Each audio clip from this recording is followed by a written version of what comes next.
This is Sister Zombie, a memoir by Anna Appleby. This podcast is performed by Angie Morency, written and produced by Harold Brody. For all information about music and sounds, including links to composers and tracks, go to sisterzombiessounds.info. When we last left our story, Anna had a dream which featured many of the new people in her life at Griffin Hills High School.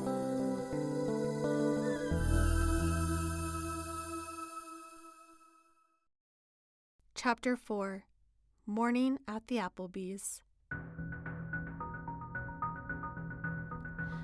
I could hear them through my shut bedroom door, out in the hallway. Good morning! You betcha! It didn't matter who said what. How anyone could be so goddamn cheerful in the morning is beyond me. I don't give a fuck if it's Friday. I knew the knock was coming. Every morning, that dreaded knock, like a gunshot splitting the fine air of a breathless day in some faraway marshland where I wanted to be. Boom, boom, boom. Anna! For God's sakes, Doris, do you honestly think I don't know it's a school day? Do you honestly think I need you to remind me? She probably just needed to justify her existence, to give herself something to do, to make herself useful, to feel necessary. It was sad, really. My response was always the same. A grunt loud enough to acknowledge her, and grumpy enough to make my feelings known. So there it was, our morning ritual through my closed bedroom door. Now piss off, Doris. I was busy as usual with my book, something to lose myself in before the unbearable reality of the day, something to ease my transition from that wonderful dream to the horrible boredom that was my life. That day's book, Possession, A History of Voodoo. A little exposition here, if I may. Ever since I can remember, I have always undertaken the literary pursuits, rejecting popular media, technology, and communications for the delights of the written word on the page, which to me never seemed prosaic, unlike the obsessions of others my own age. And by books, I meant actual books. None of this electronic laser beam crap of glowing tablets, phones, and screens. That light is a cancer, I'm sure, whilst books gave me connection to all the wondrous eyes before me, centuries of minds engaging words on pages, centuries of imaginations unfettered. Not faces beholden to the screen's glow, dying in some unseen radiation searing their brains. No, I'm talking actual engagement, a relationship that you can hold in your hands, and an equitable exchange. Ideas spawning ideas, lives given to you and reinvented anew. This was reading, and it required organics, a history, and respect. Which is not to say I wasn't a critical reader. Not every page could speak to me, even if it had my respect. Upon reflection, it soon became clear to me that my books were filling holes in my life. Holes left by my lackings, things others had that I didn't, like a singular existence, as I have already discussed. In books, I could soar alone, momentarily forgetting the weight of my other self, imagining myself free and one, given life in a bubble of infinitely valuable solitude, just me and thoughts swirling, coalescing, seeping back through my skin. Soon it became clear what kind of books would transport me to this Eden. They needed to speak to my longing. They needed the potential of some promise of fulfillment, just the hint of possibility, so long as that hint was real. Now, of course, this is a subjective topic, for what's real to me rings false to others. But even the mere process sang out to me and called me special. I was one. The thoughts were my own. Here I am, me. When I read, I was discovering me. I leapt into this rapport. I could read fiction or nonfiction, for I loved histories as well as confessions. I regurgitated ancient authors and the new. I wasn't afraid to chuck aside something I found too arrogant, boastful, or preachy. There was too much else to read. Epistolary novels I was especially fond of. The idea of writing letters in a faraway time when it was all one could do to feel a part of the world?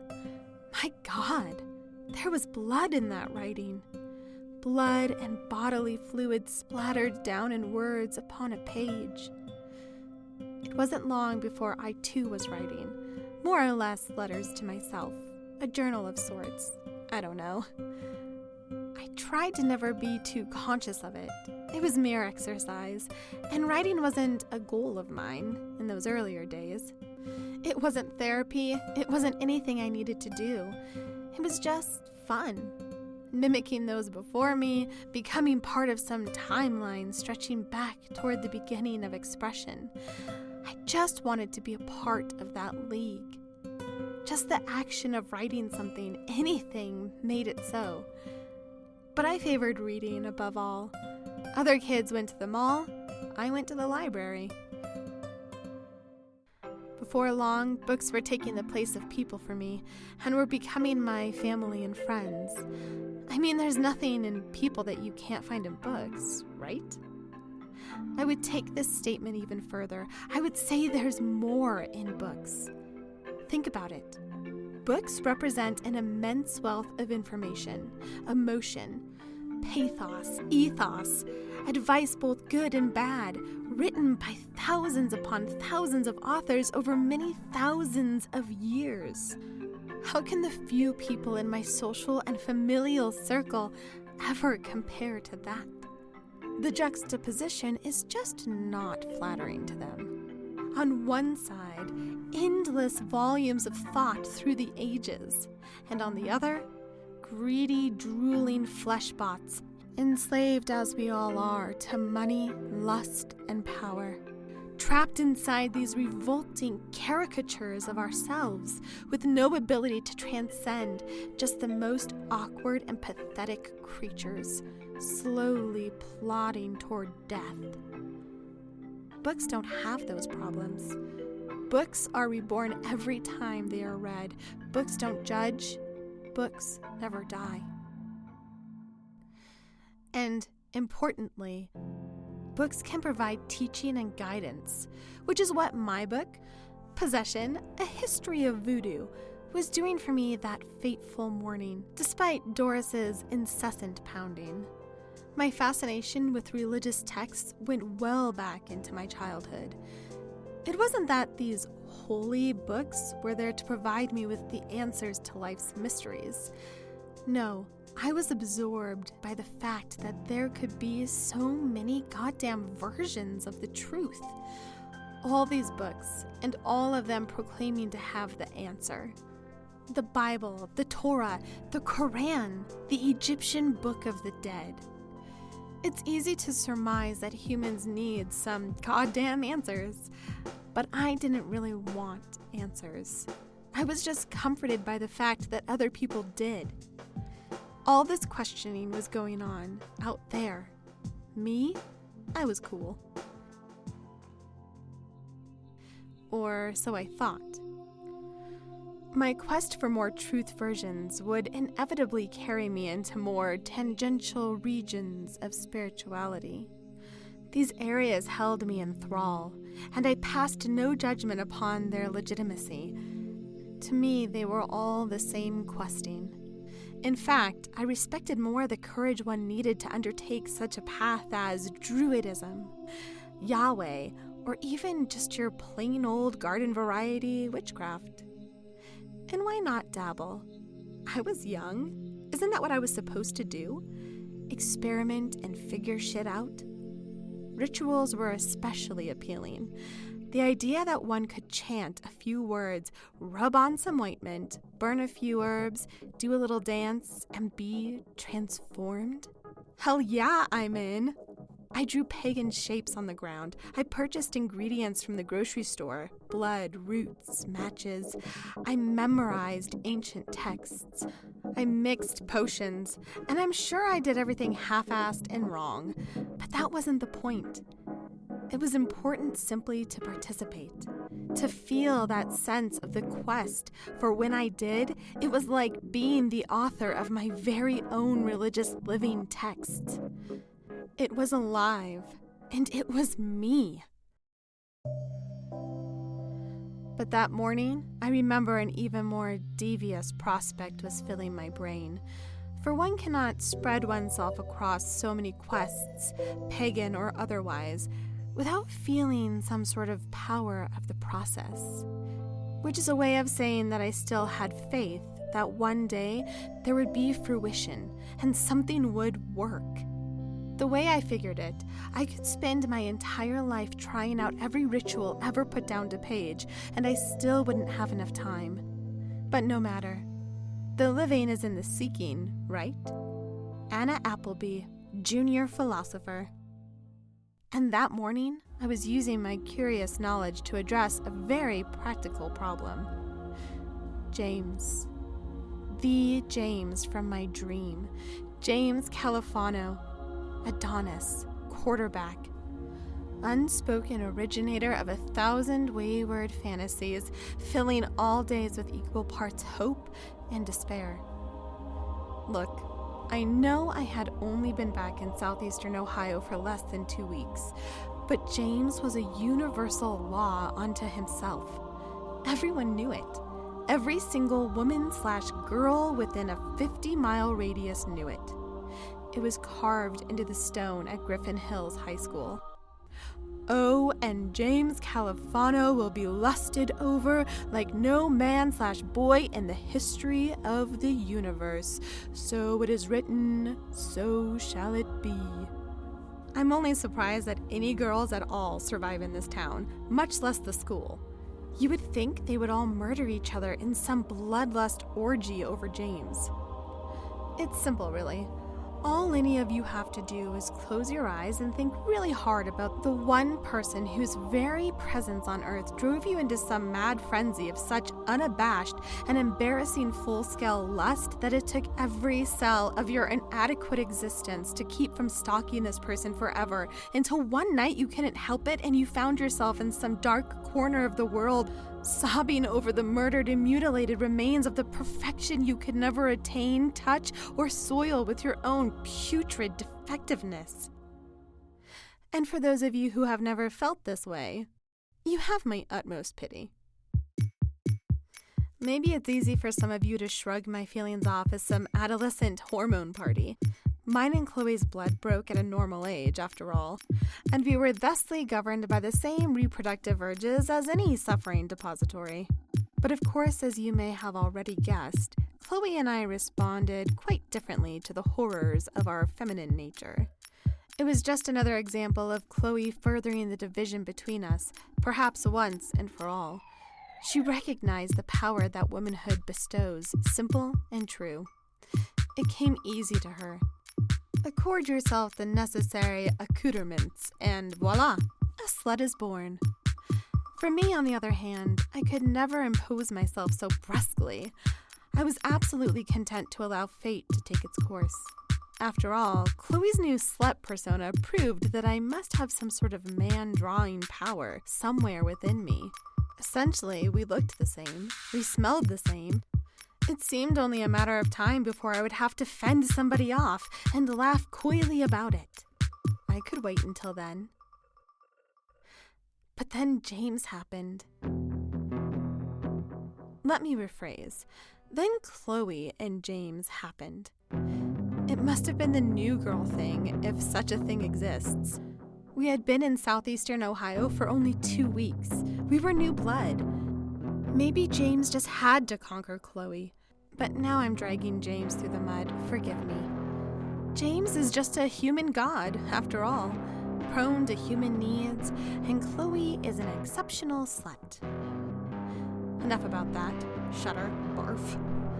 The weird thing was, Chloe's conquest of James, in mere days, actually filled me with hope. Once James could see the unformed, dense, slutty clay of a work in progress like Chloe, surely he would move on to the more refined, sophisticated brio of yours truly. But that morning, feeling more alone than usual, I resolved to leave less to fate. Such was the power James had over me. Possession, A History of Voodoo, is not an extraordinary account by any means. It's simply quite functional in its description of the history of actual rites and practices as they occurred in Haiti from the 18th century until the present day. It treats voodoo, correct spelling V-O-D-O-U, quite rightly as a living religion, with no more or less respectability and legitimacy than Christianity or Islam or any other religion.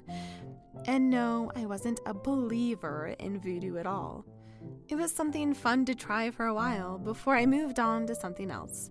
And besides, I remember thinking participating in a small voodoo ritual that would force James to love me forever might just be the kind of soothing treatment I needed. Something that would ease the weight I was having to endure for James to get over his Chloe fixation. I wasn't immune to hope. I needed to feel less alone at times like anyone else. The particular passage I was reading that morning centered around a ritual involving a piece of the object's, James' clothing. There was a quote in Haitian Creole. "Ukong kori upakong kash." I translated it myself later as, "You run, but you cannot hide." How perfectly charming. But before I could relish any more of the page, morning wrecker Doris was at it again. Boom, boom, boom. Anna! Sweet fucking Jesus. All right then. By far the most annoying thing about the preschool morning routine is that since my room is right next door to Chloe's, I have to suffer through the inane pop music she blares through the walls. A jackhammer headache creator punctuated only by blasts of her shrill hairdryer. I can feel her cloying positivity through the plaster. And every morning, my mind force feeds me this image. Chloe staring ever so lustfully at her locket, inside which is a picture of James, glowing. She puts the pendant around her neck like a trophy to rub in my face, along with her sexually content, freshly showered joy. Me, I don't do daily showers. What's the point? That morning, I did what I usually did. I too had a photo of James, but it was shitty, all crumpled, something I ripped from the previous year's yearbook. I looked at it and tried to think nothing. This was my meditation. For some unknown reason, that morning I also looked at a picture of my father, something Richard sent me when we moved. How weird is that? But still, he is my dad. I missed him. He wrote on the back of the photo, "Anna, enjoy your new home. I'll visit soon. Don't be a fish out of water. Love, Dad." I like to think he favored me over Chloe, and I guess I honestly believed that. I needed him more, anyways, even though he was never there. That morning, me and Chloe exited our rooms at the same time, always an awkward moment. Chloe was wearing her old cheerleading uniform from California. It was the most insane shade of magenta, the most artificial and chemically created color in the known universe. "You're not supposed to wear that," I said softly. "What?" yelled Chloe. "Whisper much?" She stormed off past me downstairs, adding so very loudly, "I'm allowed!" I hated her loudness. I hated all loudness. I followed her reluctantly. Doris was downstairs cooking a mom breakfast for all of us. I knew because I could smell the goddamn bacon. When will she ever learn? I could also hear the mom music she would listen to in the morning. Doesn't anyone respect silence anymore? Thankfully, once Chloe bounded into the kitchen, she went straight for the little mom boombox and switched it off. Doris didn't even seem to care, for really there was only one person in charge of this family unit. Doris saw Chloe's cheer attire. "You can't wear that," she said. "I'm giving a cheer expedition and no breakfast for me.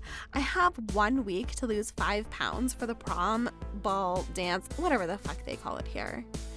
"Language," said Doris in vain, who turned to me next. "How about you, Anna?" "Seriously, Mom?" "I'm not hungry." Both Chloe and myself had at least one thing in common at that moment, and we were both heading for the door as well. But Doris wasn't done with the mom thing. "Wait!" she cried. "Come here. Stand right here." It was mom lineup time. The only amusement I got from this ritual was imagining she was identifying us both out of a genuine police lineup, having finally given up, turning us both over to the cops for any random array of ultra-violent crimes. But for now, she just did her usual mom swoon. "Look at you two," she said. "I just need to know that you're doing okay, with the new home, the new school. Is everything okay?" Even Chloe would mumble with me on this one, in garbled near unison. "Yeah, geez, okay, yes." "And you're both making new friends, Anna?" "Always me." There was a horrible pregnant pause here, as I waited for Chloe to burst. It came. "She's scabbing on my friends, as usual." "I'm not," I whispered. "Are too, bitch!" Chloe yelled. "Hey," interceded Doris. "I want none of that. You two need to..." Suddenly, a car horn blared from just outside, and Chloe interrupted. "James!" screamed Chloe, who bolted out the door at light speed. I had to follow, of course, but at my own pace. That's when I actually heard Doris utter these words. "Who's James?" Priceless.